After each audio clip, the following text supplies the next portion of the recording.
आप लोगों का स्वागत है फिर से। ये लेक्चर नंबर 77 टॉपिक आपका सॉल्यूशन चल ही रहा है। और मैंने पिछले में बताया कि 77 के बाद जो अपना अगला गुणधर्म है अर्थात अणुसंख्या गुणधर्म है वो है बेटा क्वथनांक में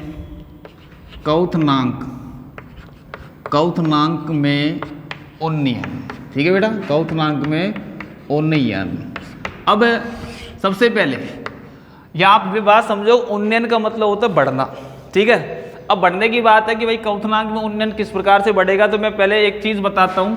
इसमें सबसे पहले आपको क्वथनांक किसे कहते हैं, क्वथनांक अर्थात बॉइलिंग पॉइंट जो है किसे कहते हैं उसके बारे में अपन को यहाँ लिखना है। क्वथनांक मतलब बॉइलिंग सिस्टम।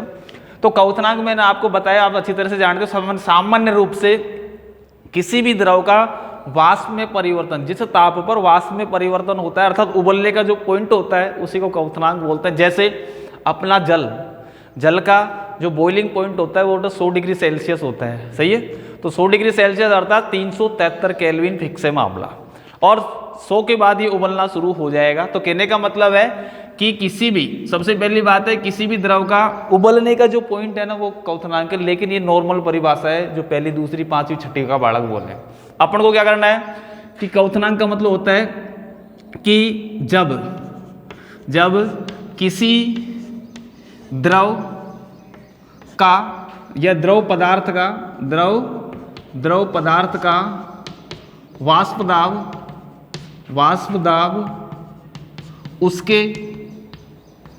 उसके वायुमंडलीय वाष्प दाब या दाब के, उसके वायुमंडलीय दाब के बराबर हो जाता है,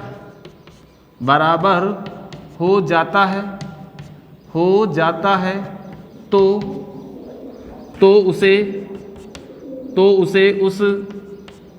उसे उस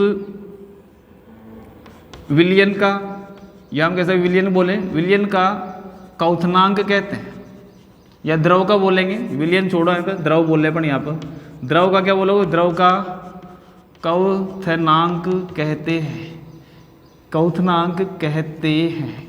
तो मेरा कहने का मतलब समझ में आ गया। जब किसी द्रव पदार्थ का वाष्प दाब उसके वायुमंडलीय दाब के बराबर हो जाता है, वायुमंडलीय दाब के बराबर हो जाता है, तो उसे बोलोगे आप लोग उस द्रव का क्वथनांक। जैसे H2O का वाष्प दाब 373 केल्विन ताप पर 1 ATM मतलब एक एटमॉस्फेयर, या हम कह सकते हैं 1.031 बार, 1.031 बार के बराबर हो गया। तो बेटा अपना ये जो उबलने लग गया कौन, पानी। तो H2O का जो क्वथनांक होता है वो 373 केल्विन होता है बेटा। 373 अर्थात हम कह सकते हैं 100 डिग्री सेल्सियस रहेगा। 273 में 100 डोलोगे तो आप लोगों को कितना जाएगा, 373। तो यहाँ पर अपन कह सकते हैं कि भाई किसी भी द्रव का, जब किसी भी द्रव का वाष्प दाब उसके वायुमंडलीय दाब के बराबर हो जाता है तो उसे उस द्रव का क्वथनांक कहते हैं। पहली बात। दूसरी बात, एक बात सुनो, क्वथनांक में उन्नयन का मतलब क्या है साहब, ये क्या चल रहा है मामला। अब मेरी बात सुनो, आप लोगों ने विलायक लिया और विलायक लिया प्लस आपने विलेय पदार्थ लिया। सामान्य रूप बात समझो पहले। तो विलायक आप लोगों ने H2O लिया और विलेय के रूप में ये जो विलेय पदार्थ है वो बेटा एक अवाष्पशील पदार्थ है। क्या है बेटा, अवाष्पशील पदार्थ। सुनो, पहली बात अपन जानते हैं विलायक का जो वाष्प दाब होता है वो अधिक होता है, और इस विलायक में यदि विलेय अवाष्पशील मिला दिया तो विलयन बन गया, उसका वाष्प दाब क्या हो गया, कम। तो इसको तो आपने बोला था वाष्प दाब में अवनमन। सही है, गलत है। विलायक का वाष्प दाब अधिक होता है, विलेय जो मिलाया है वो अवाष्पशील है, और इस अवाष्पशील का तो कोई वाष्प दाब होगा ही नहीं। तो आपने एक विलयन बना दिया, विलेय प्लस विलायक का विलयन बना दिया और उसका वाष्प दाब मापा, तो उसके वाष्प दाब में हो गई कमी। और जब कमी हो गई तो मोटी सी बात है, जब कमी हो गई तो आप लोगों को ताप बढ़ाना पड़ेगा। भाई जब कमी हो गई तो ताप बढ़ाओगे तभी तो वाष्प दाब में वृद्धि होने वाली है। तो कहने का मतलब आप सामान्य से घटना की बात है कि आप लोगों को कहने का मतलब है कि जब आप लोग किसी विलयन में कोई अवाष्पशील विलेय पदार्थ कोई अवाष्पशील विलेय पदार्थ मिलाते हो तो उसके वाष्प दाब में कमी होती है, और जब उस विलयन का आप लोग ताप बढ़ाओगे तो उसके क्वथनांक में वृद्धि होती है, इसे ही क्वथनांक में उन्नयन कहते हैं। समझ में आ रही बात? तो बेटा बात समझने की है कि आप लोग सबसे पहले तो आपने परिभाषा लिख ली, और परिभाषा जब लिखी तो क्वथनांक किसे कहते हैं ये लिखना है। उसके बाद क्वथनांक में उन्नयन किसे कहते हैं, मैं आप लोगों को इसमें शॉर्ट रूप में बताता हूँ कि क्वथनांक में उन्नयन का क्या अर्थ हुआ। तो पहले तो ओरली बताऊं कि भाई सबसे पहली बात है कि जब आप लोग किसी विलयन के अंदर विलायक तो वाष्पशील घटक है और विलेय पदार्थ एक अवाष्पशील घटक है, तो विलयन का जो वाष्प दाब होगा केवल विलायक के कणों पर निर्भर करेगा, करेगा कि नहीं करेगा? तो मतलब विलेय के कणों पर इसके वाष्प दाब में कोई डिपेंडता नहीं है, निर्भरता नहीं है। तो हम कह सकते हैं कि किसी भी विलयन में जिसके अंदर अवाष्पशील घटक उपस्थित है उस विलयन का वाष्प दाब विलायक की तुलना में कम होगा, और इस विलयन का वाष्प दाब बढ़ाने के लिए उसके ताप में वृद्धि करनी पड़ेगी। जब ताप में वृद्धि करोगे तो इसको बोलोगे आप लोग क्वथनांक में उन्नयन। तो कहने का मतलब हम कह सकते हैं कि जब, अब परिभाषा के रूप में लिख सकते हैं, जब किसी विलायक में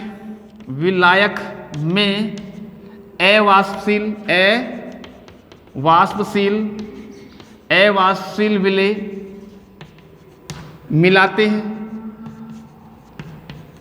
मिलाते हैं तो उसके वाष्प दाब में कमी हो जाती है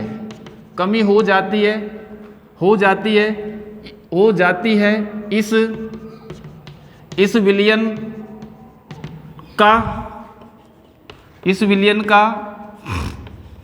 विलयन का वाष्प दाब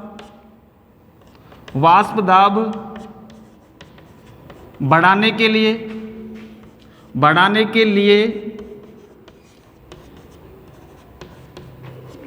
इसको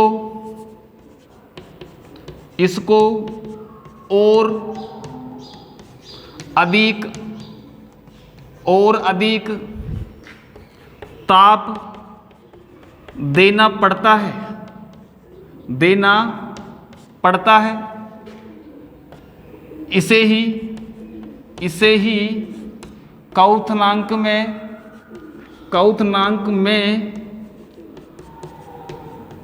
उन्नयन कहते हैं।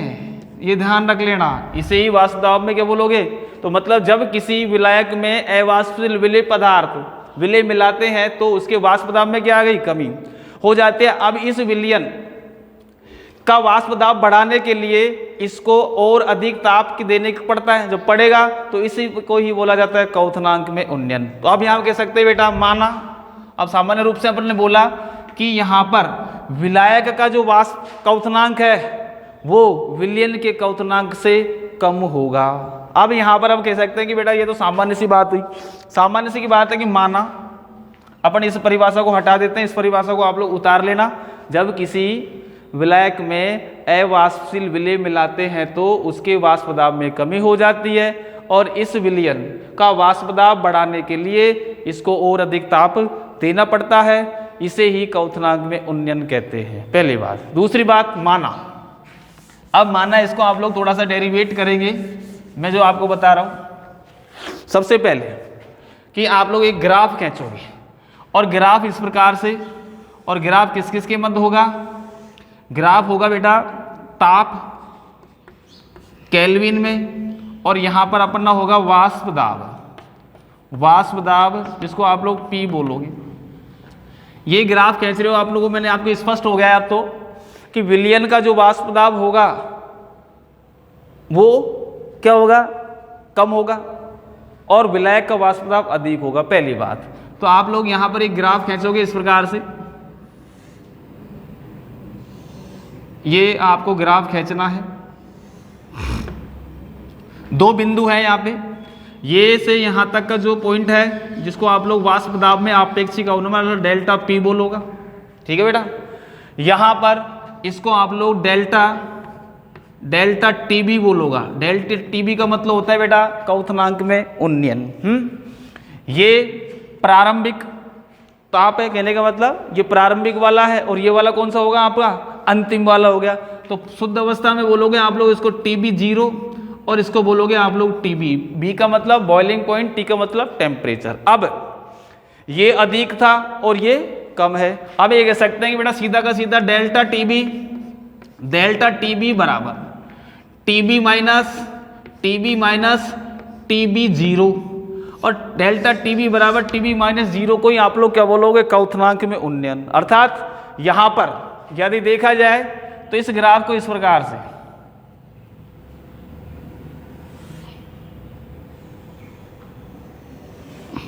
हाँ अब देखो ये जो बिंदु है और ये बिंदु है, इसको अपन ए बिंदु माने और इसको बी माने, ठीक है, अपनों को इसकी लैंग्वेज नहीं लिखनी है, ठीक है, मान लिया। अब ये वाले की बात कर रहे हो तो इसका जो क्वथनांक है वो ए है कि नहीं, तो ये किसके लिए हुआ, ऊपर वाला हुआ आपका विलायक का, क्या है बेटा, और नीचे वाली जो लाइन है ये वाली जो लाइन है वो क्या है बेटा, विलयन का क्या, क्वथनांक है ये विलयन का, और ये विलाय का क्या है, क्वथनांक है, ठीक है बेटा। अब सुनो, अब दाब देखो आप, विलय ए और विलयन बी माना है मैंने, है ना, विलायक और कुछ नहीं माना। शुद्ध अवस्था में विलायक का जो क्वथनांक है वो टीबी 0 और विलयन का जो क्वथनांक है वो टीबी है। इन दोनों का जो अंतर है उसे क्वथनांक में उन्नयन बोला जाता है। अर्थात हमें कह सकते हैं कि क्वथनांक में उन्नयन, क्वथनांक में उन्नयन किसको बोलोगे, डेल्टा टीबी बराबर टीबी 0 शुद्ध अवस्था का, टीबी, और यहां पर ये टीबी 0 और इसे ही बोला जाता है क्वथनांक में उन्नयन, सही है। अब देखो सुनो, अब इसको थोड़ा सा और डेरिवेट करेंगे। सबसे पहली बात है कि मैंने आपको बताया कि जब किसी विलायक के अंदर विलेय पदार्थ मिलाते हैं तो उसके वाष्प दाब में क्या होती है, कमी। अर्थात क्वथनांक में उन्नयन और वाष्प दाब में भी एक संबंध है। तो अपन कह सकते हैं भाई, स्टार लगा के बोले, स्टार है क्वथनांक में उन्नयन, कब है, क्वथनांक में उन्नयन तथा वाष्प दाब, और वाष्प दाब क्या है बेटा, डेल्टा पी में निम्न संबंध होता है कि नहीं होता बेटा, क्या कि डेल्टा टीबी समानुपाती डेल्टा पी के सुन लेना पहले तो भाई, जितना वाष्प दाब में आपेक्षिक अवनमन होगा उतना ही क्वथनांक में उन्नयन होने वाला है, ठीक है। अब अपन अच्छी तरह से जानते हैं डेल्टा पी बराबर होता है बेटा एक्स बी, सही है। अरे डेल्टा पी क्या है, वाष्प दाब में आपेक्षिक अवनमन PA 0 minus PA upon PA 0 बराबर एक्स बी तो होता है। तो अपन कह रहे डेल्टा पी, तो अब यहाँ पर डेल्टा पी के स्थान पर चूंकि बोले इसको, क्या बोला इसको आप लोग इस प्रकार से, चूंकि क्या डेल्टा पी बराबर होता है एक्स बी, और अपन जानते हैं कि यहाँ पर क्वथनांक में उन्नयन केवल अवाष्पशील घटक के कारण हुआ। अब आपने क्या किया भाई, डेल्टा टी बी समानुपाती किसके हो गया, एक्स बी के। एक्स बी क्या चीज है, एक्स बी बराबर क्या है, एक्स बी बराबर अवाष्पशील अर्थात विलेय की मोल भिन्न है कि नहीं है बेटा, विलेय की मोल भिन्न, ठीक। अब वही कंडीशन लागू हो जाएगी।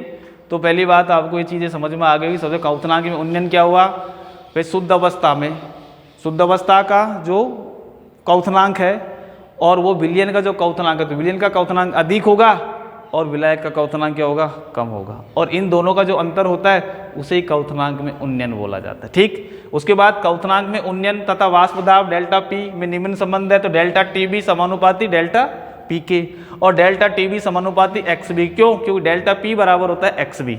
अब आ जाओ आगे, मैं थोड़ा सा इनको मिटा रहा हूँ बेटा, और मिटाने की बात है कि यहाँ क्वथनांक में उन्नयन वाला और ये वाला, तो आपकी जो है ये वाली समीकरण आ गई, और ये समीकरण आ गई कौन सी, डेल्टा टीबी, हाँ बेटा, या हम कह सकते केवल डेल्टा टी बी बोला, तो डेल्टा टी बी बराबर एक्स बी। अपन जानते बेटा एक्स बी बराबर क्या होता है, N B upon N A plus N B. ठीक है बेटा। अब अपन जानते पहले समझ में आ गया कि भाई बी की जो वैल्यू है, अपन ये कह सकते हैं कि भाई विलयन में वाष्पशील घटक का मान तनु विलयनों के लिए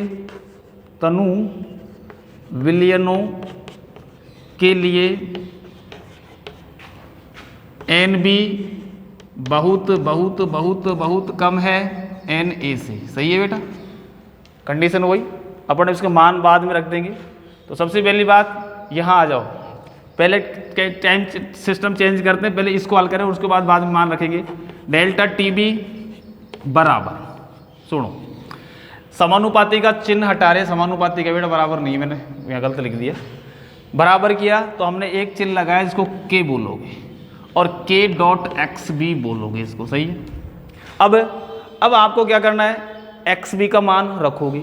अब यहाँ पर एक्स बी बराबर क्या हुआ बेटा, एक्स बी बराबर आपका हुआ W B upon M B, और ये नेगलेक्ट कर ही दिया। तो अब क्या आएगा आपका W A upon M A. सही है। अब इस वैल्यू को रखो, अब इस वैल्यू को यदि रखा तो अपन बोला डेल्टा टी बी बराबर के डॉट क्या कहेंगे, W B upon M B into M A बटा डब्लू ए। बोलो कोई दिक्कत है? अब विलय की कणों की संख्या पर डिपेंड करेगा। तो देखो एक चीज समझ में आ रही होगी, डब्लू बी क्या है, विलय का भार, एम बी क्या है, विलय का अणुभार, और डब्लू ए क्या है, विलायक का आयतन। यदि अपन विलायक का आयतन ला के लेके इसको किलोग्राम में लें तो इसको बोलोगे मोललता है। तो अपन ये कह सकते हैं बेटा कि W B upon M B into W A, और डब्लू ए का में है बेटा ग्राम में नहीं किलोग्राम में, केजी में लिख रहा हूं मैं। और जब केजी में रहेगा तो इसको आप लोग क्या बोलोगे, मोललता बोलोगे। अब मोललता बोला तो आपकी समीकरण क्या आ जाएगी, डेल्टा टी बी बराबर के डॉट एम इंटू ए। ये सही है गलत है? तो आपके की समझ आएगी भाई, छोटा एम तो काई के लिए इंडिकेट कर रहा है, W B upon M B upon W A के लिए, तो ये तो छोटा एम होगा, इसको मोललता बोलोगा। और एम क्या चीज है यहाँ पे, एम को आपने बोला बराबर क्या है, मोललता। ये मोललता है, विलय का भार केजी में लिया हुआ है। अब यहाँ पर एक नया कांस्टेंट लगाना है, और नया कांस्टेंट का यहाँ पर जो मान होगा वो के। हाँ बेटा, तो आपका डेल्टा टी बी बराबर क्या हुआ, के डॉट एम ए। अब मैं इसमें क्या कर रहा हूँ, यहाँ लिखने के लिए इस ग्राफ को हटा रहा हूँ। आप लोगों ने इसको उतार लिया होगा, और उतारना इसको आप लोग, ये विलायक के लिए है, ये विलयन के लिए, इसको ग्राफ को आपने उतार ही लिया होगा, तो मैं इसको मिटा रहा हूँ बेटा। अब आप यहाँ से आ जाओ, अब यहाँ से आए तो यहाँ पर के डॉट एम ए बराबर होता है बेटा के बी। क्या होगा, के बी। अब यहाँ पर के बी क्या चीज़ है, अब इसमें समीकरण में आपने बोला कि समीकरण नंबर आप मान के चलो, इसको कोई लेना चाहो कोई दिक्कत नहीं है, समीकरण आप इसको एक मान लें, अपनी मर्जी से काम आएगी समीकरण इसलिए। अब समीकरण एक में मान रखने पर यूँ लिख दें भाई, समीकरण एक में मान रखने पर तो समीकरण एक में मान रखा तो डेल्टा टी बी बराबर, डेल्टा टी बी क्या है, कौथनांक में उन्नयन, के बी डॉट एम। समीकरण नंबर 2 कर लेना इसको, क्यों, के डॉट कैपिटल एम ए का अर्थ होता है के बी, और यहाँ के बी बराबर, यहाँ के बी बराबर बोलोगे इसको क्वथनांक का क्वथनांक में या क्वथनांक का मोलल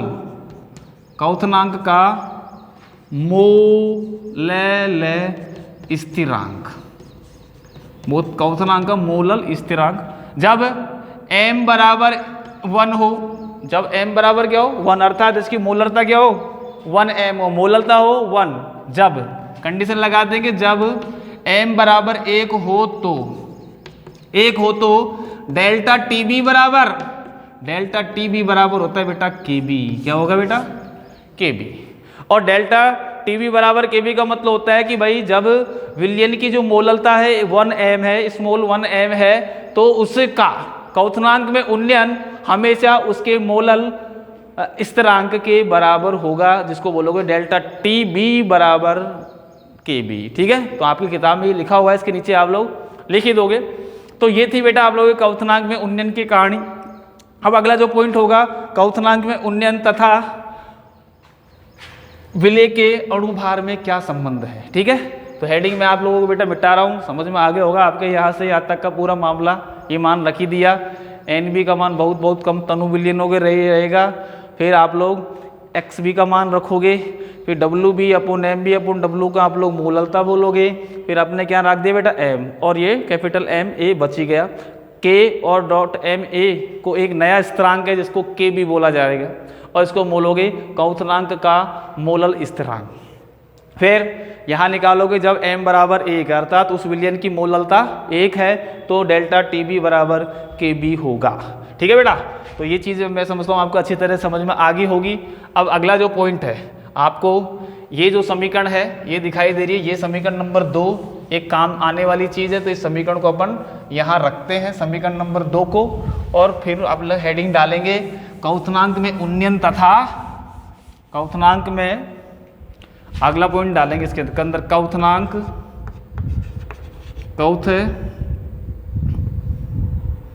क्वथनांक में उन्नयन तथा विलय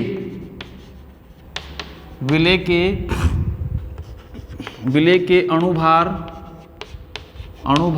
क्या है विलय का अणुभार बेटा MB में संबंध। ठीक है, अब सुनो समीकरण नंबर 2 क्या लिखोगे बेटा, समीकरण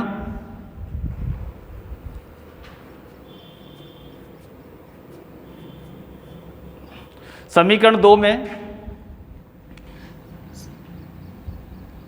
बेटा समीकरण 2 में m का मान रखने पर, हाँ बेटा m क्या है, m बराबर विलय का भार बटा विलय का अणुभार इंटू विलय का भार काई में केजी में ग्राम में ले रहे हो इंटू 1000 कर देना। ठीक है, तो ये m की वैल्यू आई आपकी, इसको मोललता बोलोगे। सही है मोललता।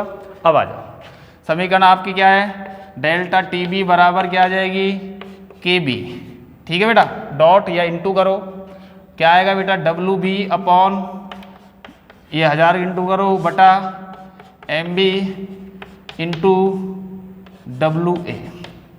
ठीक है बेटा, अब क्या करना है, MB को बाहर ले लो, MB को क्या करना है बाहर ले लो। तो MB बराबर क्या हुआ, MB बराबर delta TB upon KB, delta TB upon KB, और इंटू क्या आएगा WB इंटू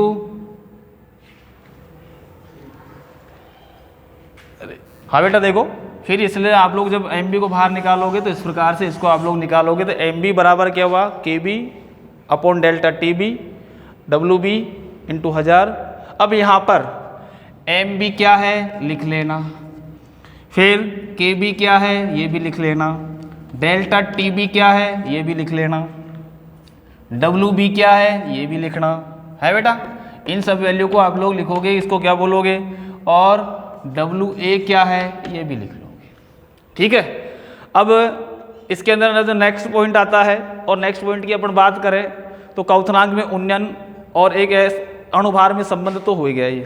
तो ये क्वथनांक में उन्नयन और अवाष्पशील विलेय पदार्थ के अणुभार में संबंध हुआ और एमबी को आप लोग भार निकालोगे। ठीक है बेटा। अब इसके अंदर नेक्स्ट पॉइंट स्टार डाल के अपन लिखते हैं और यहाँ पर वाष्पन की जो ऊष्मा है डेल्टा एच और क्वथनांक में उन्नयन के मध्य क्या संबंध है उसके बारे में अपन यहाँ पर लिखने वाले। तो लिखोगे तो यहाँ पर हाँ बेटा, अब एक पॉइंट और है इसके अंदर, वांट हाफ लिखो या आफ के अनुसार केबी को विलायक की वाष्पन की गुप्त ऊष्मा से निम्न प्रकार से संबंधित किया जा सकता है। तो एक सूत्र है, इसको केबी बराबर लिखोगे आप लोग, केबी बराबर M A R T B square upon delta H vaporisation, vapo लिख देना मतलब वाष्पन की गुप्त ऊष्मा और इनटू क्या कर दोगे 1000 कर देना। ठीक है। तो यहाँ पर सीधी सीधी बात समझ में आ रही है कि भाई केबी क्या चीज़ है, जिसको आप लोग क्वथनांक का मोलर स्थिरांक बोलोगे। एम ए क्या है, एम ए का मतलब विलायक का अणुभार बोलोगा। आर क्या चीज़ है, गैस नियतांक बोलोगा। टीबी क्या चीज़ है, विलयन का क्वथनांक बोलोगा। डेल्टा एच क्या है, जिसको वाष्पन की गुप्त ऊष्मा बोलोगा, जिससे आप लोग केबी ज्ञात कर सकते हो यदि आपको ये चीज़ें पता हो तो बेटा ये चीज़ें थी आप लोगों का एक सरल सा टॉपिक खत्म हुआ, जिसको बोलोगे आप लोग हिमांक में अवनमन, सॉरी क्वथनांक में उन्नयन। तो अगला है टॉपिक आपका बेटा कौन सा, हिमांक में अवनमन। तो हिमांक में अवनमन की परिभाषा वगैरह मैं आपको अब बेटा अगला अणु संख्या गुणधर्म है हिमांक में अवनमन।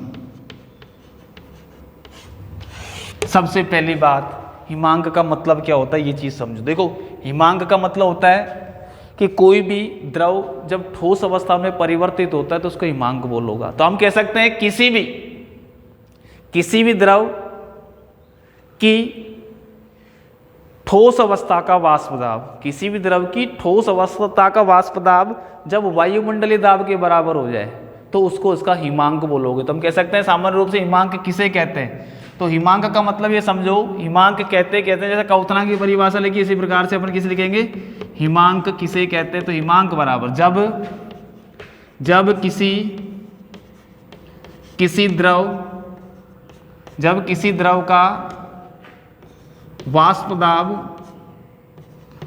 द्रव का वाष्प दाब उसकी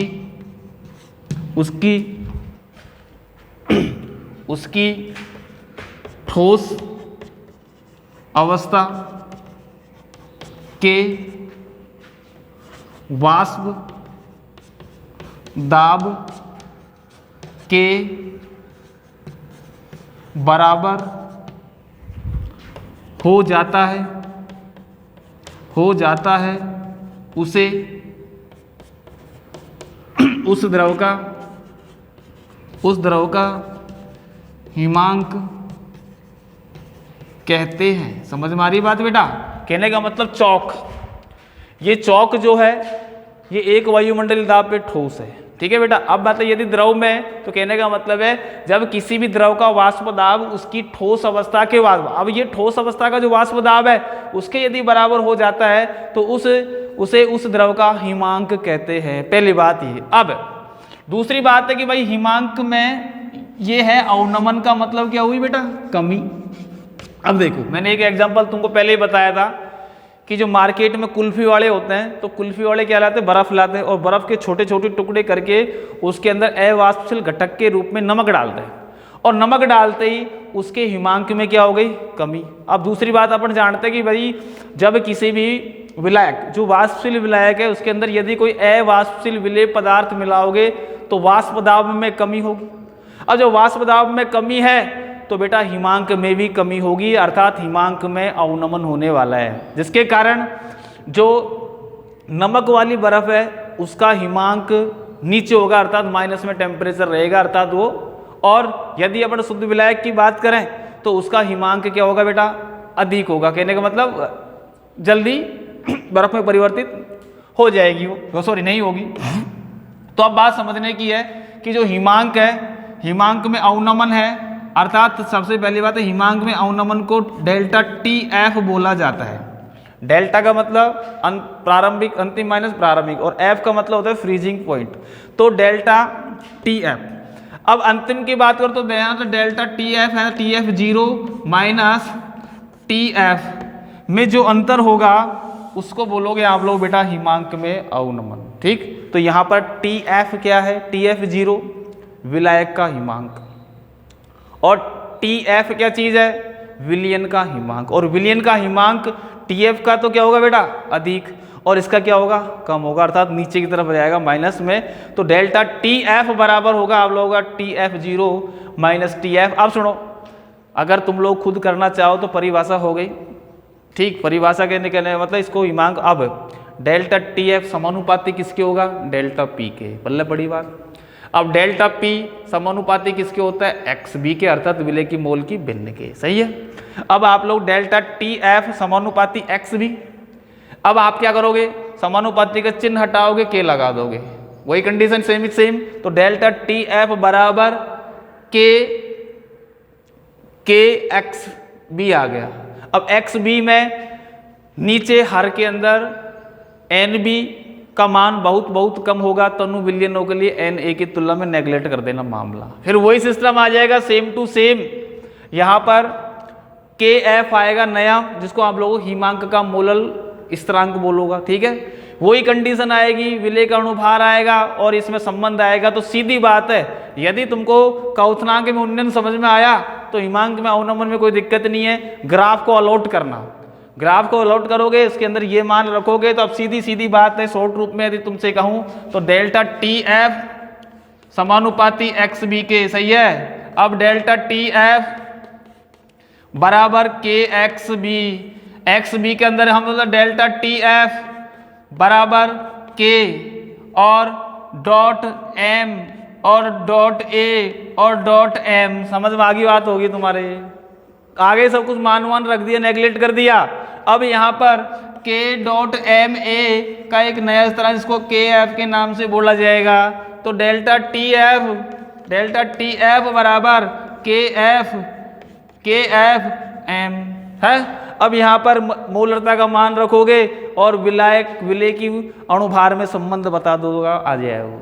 समझ में आई। तो इसको मैं शॉर्ट रूप में बता रहा हूँ, वैसे अगली क्लास में मैं इसको डेरिवेट करके बताऊंगा। ठीक है बेटा, चलो आज के लिए आप लोगों को धन्यवाद।